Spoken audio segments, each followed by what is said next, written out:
السلام علیکم ورحمۃ اللہ وبرکاتہ۔ بچوں، نورانی قاعدے کی اس کلاس کا اہتمام خاص طور پر ان بچوں کے لیے کیا گیا ہے جو گھروں میں نورانی قاعدہ پڑھ رہے ہیں۔ امید ہے آپ اس جماعت سے مستفید ہو رہے ہوں گے۔ بچوں، اس لیکچر کے آخر میں کلمہ اور دعائیں بھی دہرائی جائیں گی۔ اسی طرح بتدریج کلمے اور دعائیں یاد کروائی جائیں گی انشاءاللہ۔ اب علم اضافے کی دعا اور سبق آسانی سے یاد ہونے کی دعا پڑھ لیں۔ غور سے سنیے۔ علم اضافے کی دعا، رب زدنی علما۔ سبق آسانی سے یاد ہونے کی دعا، رب اشرح لی صدری ویسر لی امری واحلل عقدۃ من لسانی یفقہوا قولی۔ بچوں، اس کے بعد ہم آج کے سبق کا آغاز کریں گے۔ آج ہم انشاءاللہ کل 5 حروف پڑھیں گے اور ان 5 حروف کے درست مخارج اور ادائیگی پر توجہ دیں گے۔ یہ 3 ایک جیسی خالی شکلیں ہیں بچوں آپ کے سامنے، یہ 3 ایک جیسی خالی شکلیں ہیں، اور اس خالی شکل کے نیچے، پہلی خالی شکل کے نیچے اگر ہم ایک ڈاٹ لگا دیں، ایک نقطہ لگا دیں، تو ہم اسے پڑھیں گے جیم۔ ہم اسے کیا پڑھیں گے؟ جیم۔ اگر پہلی شکل کے نیچے ایک نقطہ یا ڈاٹ لگا دیں تو ہم اسے پڑھیں گے جیم۔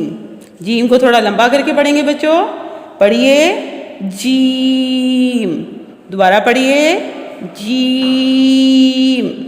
چلیں شاباش۔ جیم جو ہے یہ ہماری زبان کے درمیان سے اور اس کے بالمقابل اوپر کا تالو ہے۔ جیم زبان کا درمیان اور اس کے بالمقابل اوپر کے تالو سے ادا ہو رہا ہے۔ غور سے سنیے اور پھر توجہ سے پڑھیے جیم جیم۔ اس کے بعد اگر دوسری شکل کو اگر ہم خالی رہنے دیں، اس کے نیچے یا اوپر کوئی نقطہ نہ لگائیں، تو ہم اسے پڑھیں گے بچوں ہا۔ کیا پڑھیں گے اسے؟ ہا ہا۔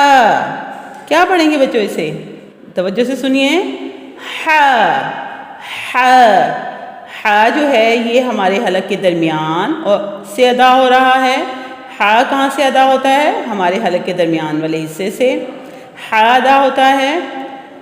ہا میں بچوں ایک ہوا جو ہے وہ ہمارے حلق سے باہر نکلتی ہے۔ آپ ذرا تھوڑی سی مشق کریں گے تو انشاءاللہ تعالیٰ اس کی ادائیگی بہتر ہو جائے گی۔ ہا ہا ہا۔